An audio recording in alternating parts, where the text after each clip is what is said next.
Kom ons bid saam en vra ons dat die Here die skrif vir ons oopbreek vanaand. Ons Here Jesus, ons het nou net gehoor uit Johannes 14 dat U vir die disippels gesê het dat U Uself aan ons sal openbaar. Verder lees ons dat U die voorspraak van die Heilige Gees beloof, die Gees van die waarheid, wat net sal getuig, Here, dit wat hy by U gehoor het.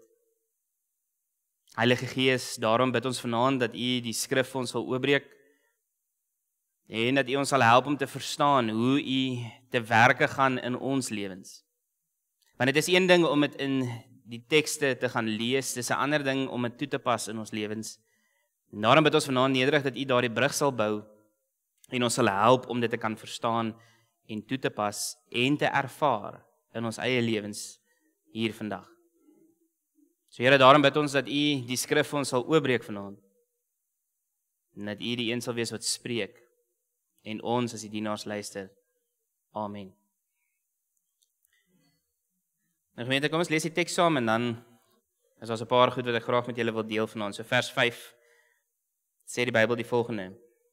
Net inleiding, julle weet nou, ek hoop so, Elia het op hierdie stadium nou al teen die Baal-profete beklei en hulle het nou al daai onder onsie gehad bo op die berg waar hulle gesê het hulle gaan vuur uit die hemel afbid en die een wie se God dan nou die vuur bring is die ware God, die egte God en dat die Baal-profete toe nou doodgebrand is in daardie hele onder onsie. Daardeur God se oordeel oor die afgoderry wat in daardie tyd afgespeel het. Nou julle weet 'n sentrale figuur in daardie tyd was Isebel, 'n koningin van Israel en iemand wat uit hierdie Baal afgoderry tradisie gekom het. Dit was vir haar baie na in die hart en sy het dit in Israel ingebring, soveel so dat die mense van Israel God eenkant toe geskuif het. Die verbonde verwerp het en dan nou op die einde van die dag Baal begin aanbid het. En dit het vir God kwaad gemaak. So nou kan julle net julleself indink binne in so 'n konteks, oom James het gisteraan daarna verwys hoe eensaam 'n predikant partykeer kan voel as hy sy sout werd is. Ek hou van 'n kwalifikasie oom. Want 'n dominee is versoek partykeer om vir die gemeente te sê wat die gemeente graag wil hoor. Om julle te streel aan die oor, né? Maar 'n dominee se roeping is om soms die gemeente uit te daag, om soms die gemeente te roep tot groei, soms om die gemeente te tug van die kansel af deur woordbediening. Dis ook 'n dominee se roeping. En partykeer as die dominee dit doen, dan maak dit hom ongewild. En Elia ervaar dit. Israel is die uitverkore volk van God. Israel se identiteit is geanker in hierdie verhouding met God en hulle draai hulle rug op dit. En hy as profeet word die gesig van die tug, die oproep tot bekering. En julle gaan nou in die teks hoor, hy raak moedeloos. Moedeloos, keelvol vir hierdie stryd. En dit is waar vanaand gaan. Want daar's 'n paar situasies in jou en my lewe wat ons so plat getrek word deur moedeloosheid, dat ons hiermee kan vereenselwig. Ek as predikant, jy as 'n boer of 'n besigheidsman of sakevrou of professionele persoon as ouer, wat ook al sweer van die lewe, ervaar ons dit. Ons kan ook plat getrek word deur moedeloosheid. So kom ons lees so. Dis die konteks. Vers 5 sê toe gaan hy lê en hy het daar onder die besembos aan die slaap geraak.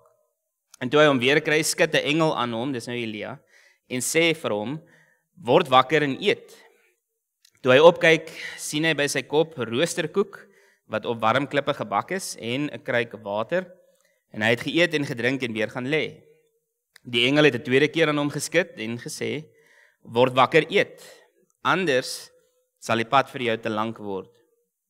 En toe staan hy op en hy eet, en deur die krag van die kos kon hy 40 dae en 40 nagte lank loop tot by Horeb, die berg van God. En hy het in 'n grot ingegaan en die nag daar deurgebring. En toe het die woord van die Here tot hom gekom en vir hom gesê, wat maak jy hier, Elia? En hy antwoord toe, ek het my met hart en siel gewy aan die saak, Here, almagtige God. Die Israeliete het die verbond met u verbreek. Hulle het die altare afgebreek en die profete doodgemaak. Net ek alleen het oorgebly. En hulle soek my om my ook om die lewe te bring. Maar die Here sê vir hom, kom uit, ek gaan staan op die berg, en gaan staan op die berg voor my, die Here, ek wil verbygaan. En skielik was daar 'n baie sterk wind wat die berg stukkend geruk het, en die rotse gebreek het voor die Here, maar in die wind was die Here nie. Na die wind was daar 'n aardbewing, maar in die aardbewing was die Here nie. Na die aardbewing was daar 'n vuur, maar in die vuur was die Here nie, en na die vuur was daar 'n fluistering in die windstilte. Toe Elia dit hoor, het hy sy gesig met sy mantel toegemaak en by die bek van die grot gaan staan. En toe hoor hy 'n stem wat vir hom sê, wat maak jy hier, Elia? En hy het geantwoord, ek het my met hart en siel gewy aan die saak, Here, almagtige God. Die Israeliete het die verbond met u verbreek en hulle het die altare afgebreek en u profete doodgemaak. Net ek het oorgebly en hulle soek my ook om die lewe te bring.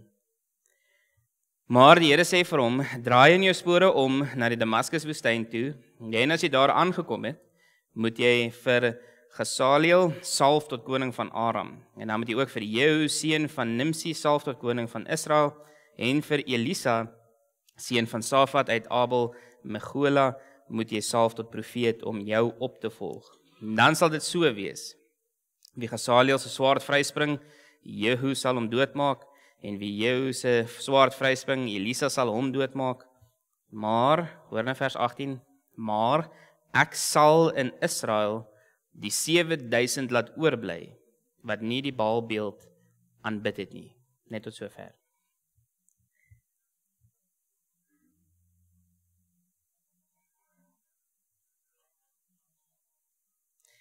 Nou, gemeente, ek het gedink om julle net so 'n bietjie te herinner vanaand aan wat ons al vir mekaar gesê het in die laaste paar jaar, veral rondom Pinkstertyd, toe ons spesifiek gefokus het op wie die Heilige Gees is. Spesifiek gefokus het op die feit dat die Heilige Gees is 'n derde persoon van die Triniteit. Ons glo in God drie-enig, Vader, Seun en Heilige Gees, en die Vader is nie die Seun nie, en die Seun is nie die Vader nie, en nie een van hulle is die Heilige Gees nie. Hulle is onderskeidende persone, maar hulle is dieselfde wese. Dis hoekom ons nie drie gode aanbid nie, maar een God.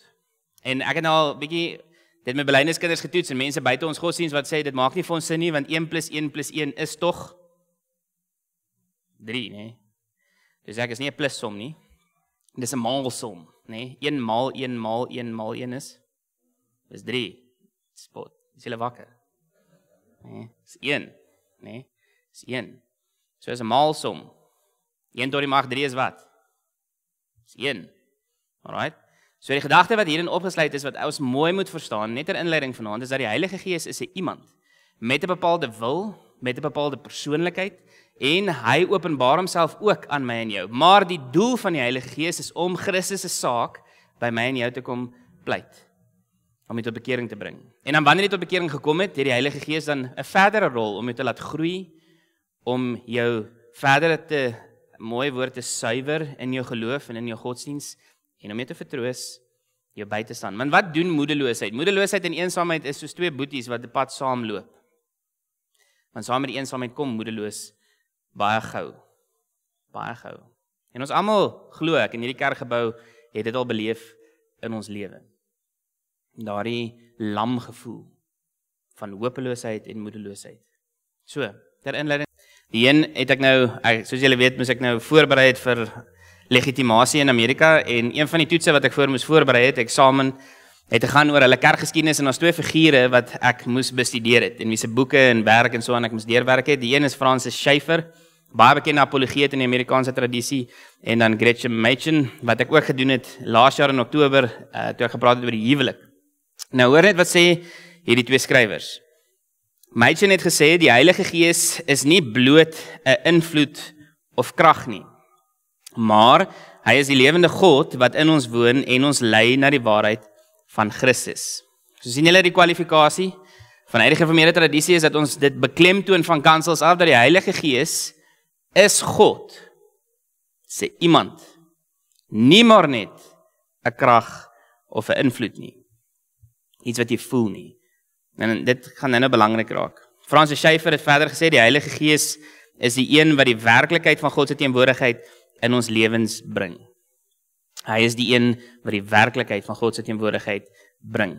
Dan, die rede, hy doen dit sodat ons nooit alleen is nie, selfs in die donkerste van tye. Dit is die belofte vanaand.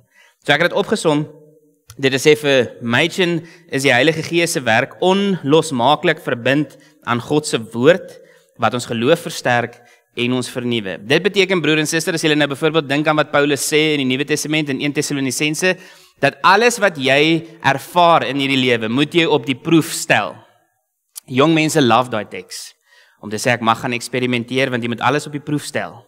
Nee, toets alles maar, behou die goeie. Nee, dit het niks te doen met eksperimentasie, met alkohol of sulke dinge, nee, dit het alles te doen met as iemand iets vir jou preek, of iets met jou deel oor wie God is, moet jy die gees van daardie profesie toets. Waaraan toets jy dit? God se woord. Dit beteken, alle godsdienstige ervarings wat u en ek beleef, moet jy gaan toets aan God se woord, want die Heilige Gees gaan nie uit twee monde uitpraat nie. Dit is die punt van die openbaring. So die Heilige Gees gaan dieselfde goedjies bevestig, wat hy eeue reeds al bevestig het in mense se lewens. En een daarvan is dat ek en jy nooit alleen is nie, selfs in die donkerste van tye. Dit is onlosmaaklik van God se woord, want dis deur die Heilige Gees geïnspireer. Dis die Bybel wat jy in jou hand het, is deur die Heilige Gees geïnspireer. Aan die ander kant, wanneer jy jou Bybel vat en jy lees hom, is dit die Heilige Gees wat die Bybel aan jou openbaar, soos wat jy hom lees. Julle ken daai aha oomblik wanneer jy Bybelstudie doen? Jy lees 'n vers en jy lees 'n vers en jy verstaan nie lekker nie of wat ook al, en dan ewe skielik drop die pen nie en dan aha, en dan is dit vir jou ongelooflik hoe dit oopval. Dis die Heilige Gees wat dit vir jou doen. So daar's 'n bonatuurlike element in Bybelstudie wat ek dink ons baie keer vergeet.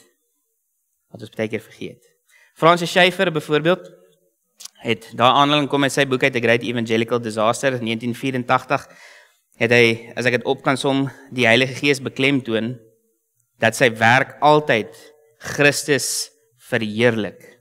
Dit is sy fokus. Dit maak ons Christus gesentreerd.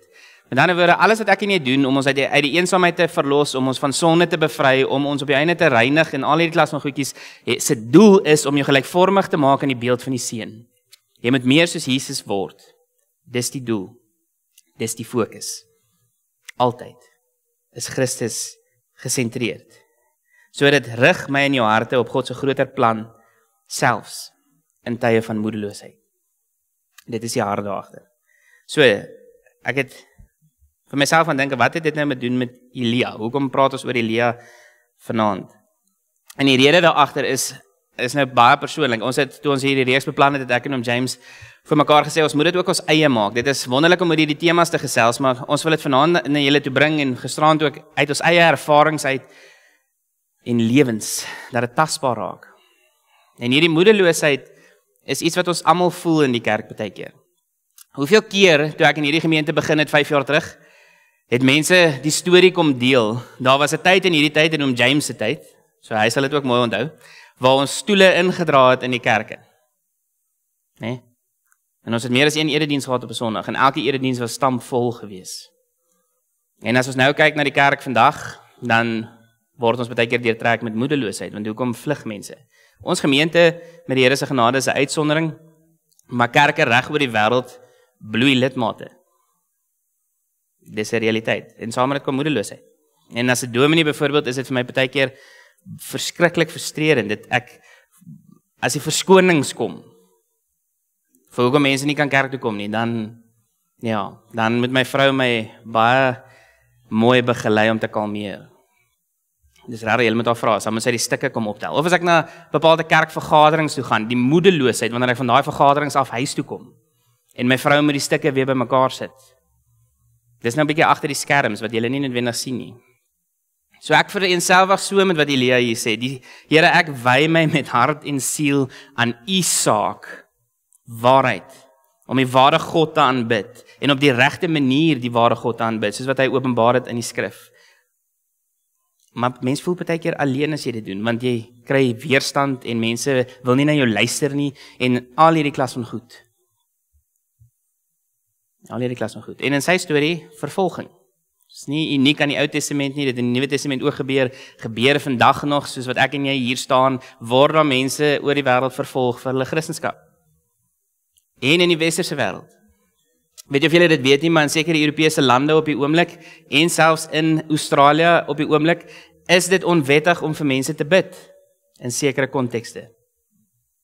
3 state in Australië byvoorbeeld het dit nou onwettig gemaak om vir iemand te bid wat homoseksueel is. Selfs al vra hulle jou. Selfs al is dit jou kind.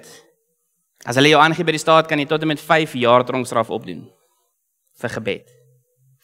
In die Verenigde Koninkryk het hulle mense toegesluit onlangs waar 'n man buite 'n aborsiekliniek gaan bid het. Stil, niemand geplan nie en die polisie het na hom toe gekom en hom gevra waarvoor bid jy en hy sê toe vir my kind wat my vriendin of my meisie geaborteer het. Ek het vir daai kind kom bid. En hulle het hom toegesluit. In Skotland het hulle safe zones nou gemaak. Binne 'n sekere afstand van sekere klinieke en so aan, as jy gevang word dat jy bid, dan kan jy strafregtelik aangekla word. Dis wat gebeur in die wêreld rondom ons. En om te dink ons is vrygespreek daarvan, broer en suster, ons maak 'n groot fout. Dit kan enige dag, jy het te sien met COVID, een afkondiging verander ons hele lewe. Een afkondiging verander ons hele lewe. So ons moet dit weet. Is nou Isebel, hierdie was nou die inleiding, so toe het Isebel 'n boodskapper na Elia toe gestuur om vir hom te sê, mag die gode my om die lewe bring as ek nie môre teen hierdie tyd met jou gemaak het soos jy met die Baal-profete nie. So julle hoor nou die konteks wat in Elia se hart aangegaan het. So hy wy hom met hart en siel in God se saak, soveel so dat hy nou met die Baal-profete beklei het en dat God hulle toe geoordeel het en hulle om die lewe gebring het en hy is die gesig daarvan. En Isebel wil hom nou aanspreeklik hou daarvoor en dan vlug hy in die woestyn. Vers 10 sê hy antwoord toe, hy praat nou met die Here. Ek het my met hart en siel gewy aan die saak, Here Almagtige God. Die Israeliete het die verbond met U verbreek en hulle het die altare afgebreek en U profete doodgemaak. Hoekom, en dis die vraag vanaand vir U, hoekom was die profete doodgemaak? Wat het hulle vir die volk gesê? Julle moet julle bekeer. Wat julle doen is nie reg nie. Julle is besig om die verbond van God te verbreek. Julle verantwoordelikheid. En die mense het nie daarvan gehou nie. Is dit uniek aan Elia se tyd? Nee, broer en suster. Dis vandag nog so. Baie mense wil nie van die kansel af gekonfronteer word met die waarheid nie. Dis moeilik. Daarom in die Nuwe Testament word die waarheid vergelyk met 'n swaard. Maar dit sny dwars deur murg en been. Want jy staan naak voor die Here, jy kan niks van wegsteek nie. Dit is konfronterend. Dit is moeilik. Vir baie mense bring dit moedeloosheid. Maar dit moenie. Dan sê Elia, net ek alleen het oorgebly en hulle soek my ook nou om my om die lewe te bring. Moedeloosheid. Dis nou God se belofte wat hy sê, maar ek sal in Israel die 7000 laat oorbly wat nie die Baalbeeld aanbid het nie. Verlossing. So binne in daai moedeloosheid, binne in daai konteks van afgoderry en hoe reerdery, as jy dit nou lees in 2 Konings, Isebel se einde, weet julle hoe sy sterf? Baie wreed, waar sy uit haar venster uitgegooi word en die perde haar vertrap en dan honde haar opvreet. Dat sy nie begrawe word eers nie. Vir haar afgoderry en die invloed op ander mense. Die belofte is, en dis die vraag vir ons vanaand, is u en ek deel van daardie oorblyfsel? Wat getrou bly aan God se woord, getrou bly aan die suiwere evangelie, soos aan ons geopenbaar. Dis die vraag. Hulle is gespaar op die einde van die dag. Ons het met Hemelvaart gesê, wat is u en ek in afwagting voor Christus se wederkoms? Sy wederkoms bring wat? Verlossing aan die een kant en aan die ander kant oordeel. Dis 'n realiteit. Dis deel van die Christen belydenis, ons afwagting. Daarom, broer en suster, wanneer ons uitreik na mense toe, en wat die Heilige Gees doen, is hy dring dit so in 'n mens se hart, dat dit vir jou voel, jou hart wil uit jou borskas uitklim, jy kan nie anders nie, soos Luther gesê het, toe hy voor die konsilie verskyn het van die Romeinse kerk, en hulle sê vir hom, trek terug wat jy gesê het, trek terug jou teses, en waar jy wil hê ons moet ons teologie regmaak, en dan staan hy voor hulle, en dan sê hy, hier staan ek, my gewete is gevangene van die woord van God, en ek kan nie anders as om julle aan te spreek hieroor nie, want mense se saligheid gaan ten gronde. Want julle sê vir hulle kan hulle tyd in purgatory, soos die Katolieke dit nou geglo het, hierdie tussenperiode kan jy afbetaal. En dis nie skriftuurlik nie. Gemeente, ons moet mense wees, soos Luther daar gesê het, wie se gewete gevangene is van die woord van God. Dis wat die Heilige Gees kom doen. Hy kom anker ons identiteit en ons godsdiens in Gods woord. Krities belangrik. Krities belangrik. Nou, wat interessant is in hierdie gedeelte, is, wat ek al baie keer in eredienste gehoor het, en preke gehoor het oor hierdie teks, is baie keer dat predikante klem lê op die fluistering in die wind. Met ander woorde, God is nie in die aardbewing nie, God is nie in die vuur nie, hy is nie in hierdie sterk stormwind wat die berg skud en in flarde skud nie, hy is saggies. En dis waar. Dis waar daar staan. Maar die volle beeld moet gepreek word. En ek wil dit net vanaand vir julle wys. Hoekom hierdie vir my belangrik is net om vir julle die volle prentjie te skets, want ons moet 'n gebalanseerde godsbeeld hê. En julle ken my nou al, ons moenie een kant oorbeklemtoon en aan die ander kant onderbeklemtoon nie. So God is sag, en hy openbaar hom soms aan my en jou in 'n sagtheid, sagmoedigheid, 'n nederigheid, liefdevol, omgee hart. Hy doen dit. Maar daar's verskeie tekste wat ek daar vir julle opgehou het, waar God hom wel in die stormwind en in die vuur en in die aardbewings openbaar. Ook. Hy is albei. Hy is albei.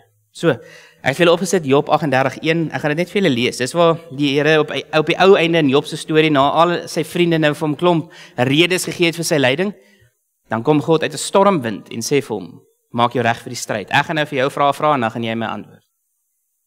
Okay, so God het nie daar in 'n sagte hoedanigheid gekom nie, maar wel in 'n konfronterende een, want jy kla my nou heeltyd aan.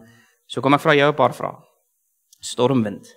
Okay, Eksodus 19 vers 16 tot 19 is by die Sinaiberg, dan is weerligstrale wanneer die 10 gebooie daar gegee word en die mense mag nie eens naby die berg kom nie, so heilig is dit dat hulle sterf. So stormwind, weerlig, vuur, alles is daar teenwoordig en God is teenwoordig. Alright, ek gaan nie deur almal van hulle gaan nie. Ek wil net julle met die beginsel hoor. As jy nou na die Nuwe Testament toe gaan, Handelinge 2, die uitstorting van die Heilige Gees gaan gepaard met 'n wat? Vuur en 'n stormwind. Vuur en 'n stormwind. As jy gaan na Matteus 27 toe met Jesus se kruisgebeure, wat het daar gebeur toe dit donker word? Daar was 'n groot aardbewing. 'n Groot aardbewing. So julle sien, dwars deur die hele Bybel is God almagtig en heilig en daar word baie klem daarop geplaas. Maar terselfdertyd is God nederig en sagmoedig en geduldig met my en jou. En wanneer jy in moedeloosheid verkeer, is dit nie noodwendig die Here wat na jou toe gaan kom in sy almag en in sy glorie en hom so aan jou openbaar nie, want dis dalk nie wat jy nodig het nie. Hy kom dalk na jou toe in die fluistering van die wind. Maar dis dalk wat jy nodig het. Maar dalk is dit nie wat jy nodig het nie. Dalk moet jy bietjie geskit word en dan kom hy met glorie en almag en so openbaar hy hom aan jou. En jy moet oop wees, broer en suster, vir beide. Jy moet oop wees vir beide. Kom ons gaan verder. Ek het hier neergeskryf en ek wil dit net vir julle lees en ek is bang ek sê dit verkeerd. So broers en susters, ons God is 'n God van beide krag en sagtheid. In die Bybel sien ons hoe hy sy teenwoordigheid soms openbaar met magtige dade. Stormwinde, vuur op Sinaï, die aardbewing wat Paulus se tronkdeure oopskud en die boeie laat losspat, byvoorbeeld wat ook daar op die bord is. En soms kom hy in 'n sagte fluistering soos by Elia hier op Horeberg. Beide is ewe waar en ewe belangrik. Ewe waar, ewe belangrik. As ons net op die dramatiese wonderwerke fokus, hoor nou, as jy net dit al afwagting is wat jy het, so sekere kerke vandag het, is dit die wonderbaarlike mag van die Heilige Gees, dat ons sekere dinge kan doen, bo-natuurlike dinge kan doen. As dit al fokus is wat ons het, dan mis jy iets. En wat jy mis, is God se intieme vertroosting. Die Here wat soms sy hand op jou skouer kom sit, en sê, jy is nie alleen nie. Gaan oukei wees. Maar dis nie waarna jy op soek is nie.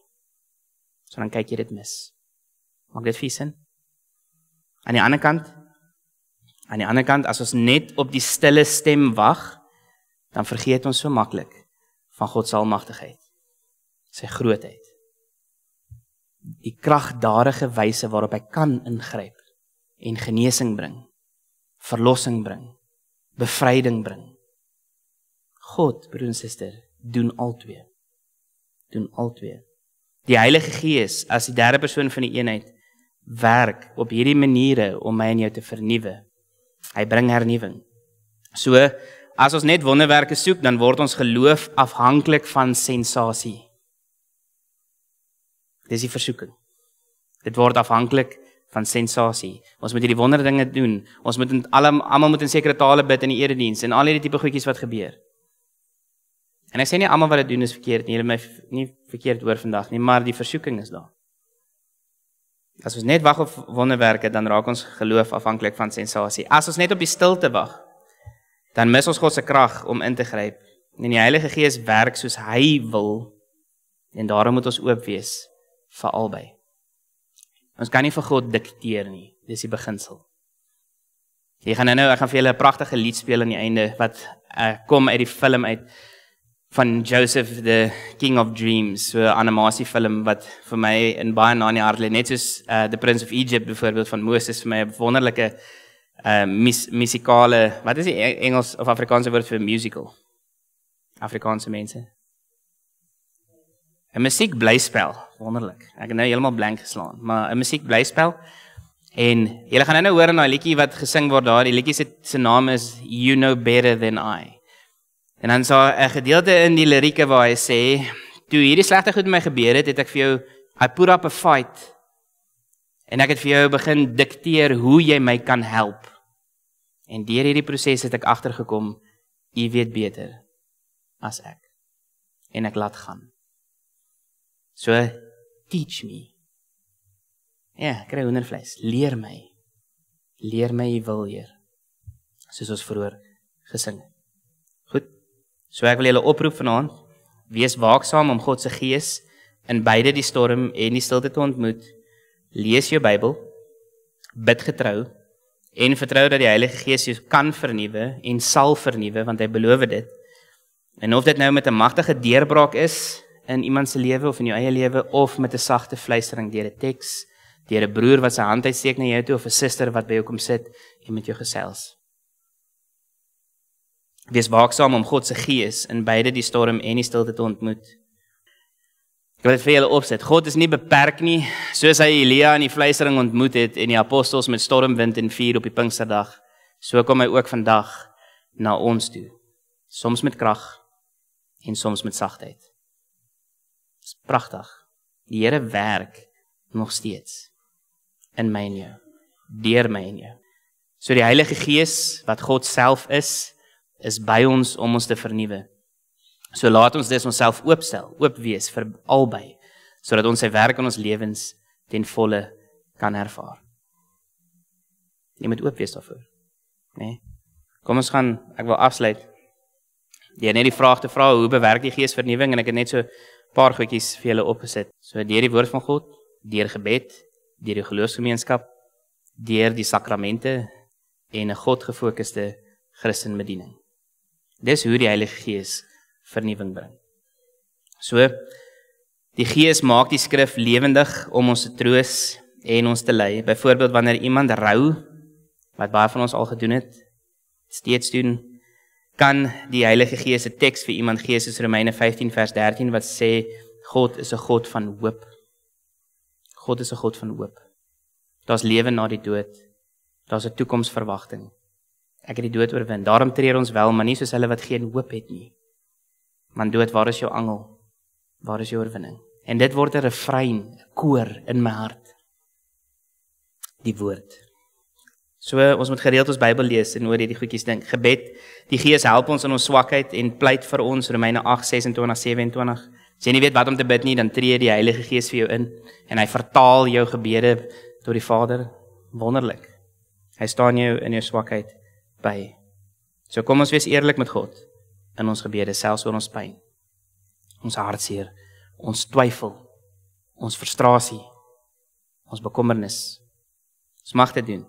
Ons geloofsgemeenskap, en hierdie is my so crucial, want jy kan nie 'n Christen in isolasie wees nie. Jy het broers en susters nodig om jou te help, om jou te ondersteun, om jou partykeer te reg te wys, nie stel nie, te reg te wys, wanneer jy dalk van die pad afdwaal, die hand uit te steek, wanneer jy ook die geleentheid het om dit te doen, doen dit. Jy word verryk daardeur. En dis hoekom ons mekaar nodig het, nee? Die Gees werk deur die liggaam van Christus, 1 Korintiërs 12. Gemeentelede vind hernuwing deur mekaar se ondersteuning, bemoediging en verantwoordelikheid teenoor mekaar. In 'n gereformeerde verstaan is die kerk 'n genademiddel waar die Gees teenwoordig is. Dit is my so mooi gestel. Die kerk is 'n genademiddel waar die Gees teenwoordig is. Deur ons. Ons uitreike, ons prediking, ons lofgesange, alles wat ons doen, broer en suster, doen ons tog saam met die Heilige Gees en nie op ons eie nie. Né? Sakramente, die nagmaal en die doop versterk ons geloof deur sigbare tekens van God se beloftes. Hierdie Sondag wanneer ons 'n nagmaal saam gaan vier, herinner dit ons aan Christus se offer wat ons vrymaak van sonde se mag en heerskappy. Laastens, wat ek bedoel by God gefokus, is hernuwing wanneer die Heilige Gees dit bring, is nie bloot maar net sodat ek en jy beter voel nie. Daar is 'n baie belangrike onderskeid. Hernuwing oor moedeloosheid en eensaamheid en so aan gaan nie daaroor dat jy in jou gemoed noodwendig beter voel nie, maar die vernuwing gaan daaroor om ons te rig tot God se eer en sy koninkryk. Dit is die doel. Ek wil dit vir julle prakties maak. As julle byvoorbeeld dink aan een van my gunsteling tekste, Handelinge 16, ons nou daarna verwys waar hulle Paulus en Silas in die tronk sit en dan is hulle geslaan en verneder en hulle sing lofliedere tot eer van die Here en die aardbewing kom. Die deure gaan oop. Wat doen die tronk? Niks nie. Niemand in daardie tronk beweeg nie. Want die atmosfeer, broer en suster, is so heilig, is tasbaar. Jy kan dit voel. God is in hulle midde. Dis die punt. God se eer, God se koninkryk. Nie ons emosie en gevoelens nie. Dan die Heilige Gees vernuwe ons om God se wil te doen en uit te leef. God se wil te doen en uit te leef. So, ek wil vir julle vra as dat Tannie vir my die liedjie opsit en dan vra ek dat julle daarna luister en dan gaan ons bietjie daaroor gesels.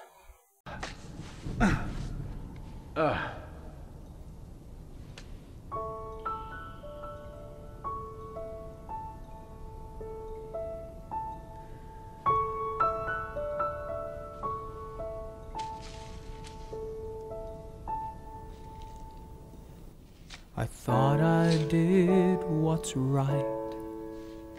I thought I had the answers. I thought I chose the surest road, but that road brought me here. So I put up a fight and told you how to help me. Now just when I have given up, the truth is coming clear. You know better than I. You know the way. I've let go the need to know why, for you know better than I. If this has been a test, I cannot see the reason, but maybe knowing I don't know is part of getting through. I try to do what's best, and faith has made it easy to see the best thing I can do is put my trust in you, for you know better than I. You know the way. I've let go the need to know why, for you know better than I. I saw one cloud and thought it was a sky. I saw a bird and thought that I could follow. But it was you who taught that bird to fly. If I let you reach me, will you teach me? For you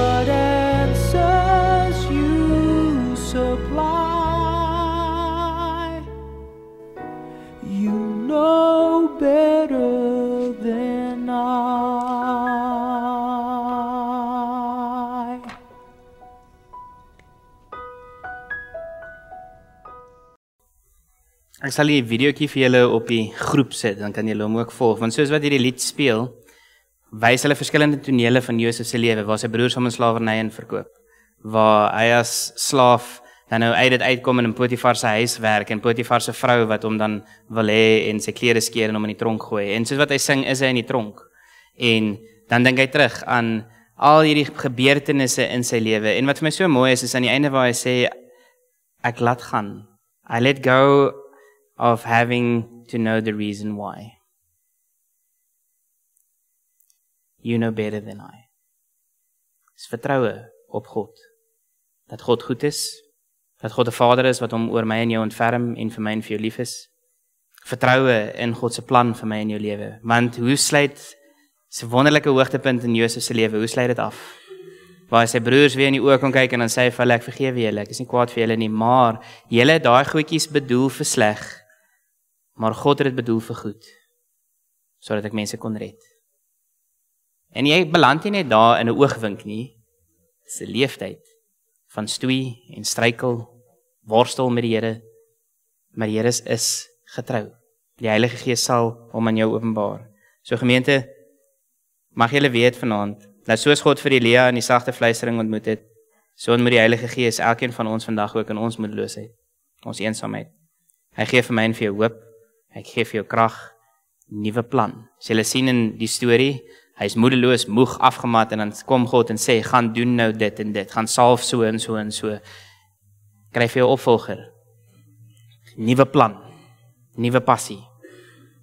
So ek wil julle uitnooi om julle harte oop te maak vir die Heilige Gees, deur God se woord, deur jou gebede en deur jou geloofsgemeenskap toe te laat om jou te beïnvloed, toe te laat om op jou te steun wanneer hulle dit ook nodig het. So, kom ons bid saam en dan vra ons dat die Heilige Gees ons sal kom vernuwe, ons sal kom vrymaak en dat ons hom sal ervaar. Heilige Gees, Here, ons dankie met ons hele harte dat U uitgestort is. Ons dank U vir daardie geskiedkundige moment toe U kragdadig afgekom het in 'n stormwind en as vuurtonge bo die apostels se koppe gebrand het. As 'n simbool, Here, van God se teenwoordigheid, die altaarvlam wat gebrand het vir ewig en wat nooit geblus kan word nie. Daai altaarvlam leef nou in ons. Oral waar ons gaan is die simbool van God se teenwoordigheid. Oral waar ek beweeg, Heilige Gees, is U by my en in my en werk U deur my. My nietige mens. Here, ek bid dat elkeen van ons hier teenwoordig vanaand en ook hulle wat later sal luister aanlyn, dat U elkeen van ons sal aangryp en dat ons sal so deeglik bewus wees van U teenwoordigheid en U nabyheid, dat dit vir ons almal tasbaar sal wees. En dat ons daarom 'n lewe van oorgawe sal lewe, om gehoorsaam te wees aan dit wat U aan ons wil openbaar, dit wat U wil hê ons aan moet werk en aan moet groei. En as daar moeilike kontekste en situasies is, dat ons dan die moed sal hê om te bly staan vir die waarheid. Want ons gewete is gevangene van U woord, die woord wat U geïnspireer het. Mag U kom hoop gee vir ons wat dit nodig het, Here. Mag U kom vertroosting bied en vernuwing bied en vrede skenk. Mag U vir ons 'n nuwe doel kom gee. Ons loof U dat ons dit van U mag vra, Heilige Gees, en ek wil eintlik daarom vir myself, maar ook vir ons gemeente, bid dat ons oop sal wees daarvoor. Dat ons nie soos die apostel Paulus waarsku, U sal bedroef, omdat ons U werk teestaan nie. Ons wil vrug dra. Ons wil hê U moet ons gebruik, want ons vertrou op U. Soos ons nou mooi geluister het en terugkyk, Here, na soveel mense in die Bybel wat aan ons geopenbaar word en U werking in hulle lewe, en as ek terugkyk na my eie lewe, die momente wat U ingegryp het, kragdadig, maar ook fluisterend en sag. Want U weet wat ons nodig het, nog voor ons dit vir U vra. Dankie daarvoor. Dankie dat U by ons sal wees tot die volëinding van die aarde. Daarvoor loof ons U vanaand. En daarom kan ons hier uitstap met mense wat na die wêreld kyk met ander oë, hoopvolle oë, mense met 'n verwagting. Want so seker soos wat Jesus opgevaar het na die hemel, so seker gaan Jesus weer terugkeer om ons te kom haal. En daarvoor sien ons uit. En daarom bid ons saam met die kerk deur die eeue. Kom ons Here Jesus Christus en kom gou. In Jesus naam pleit ons hierdie dinge. Amen.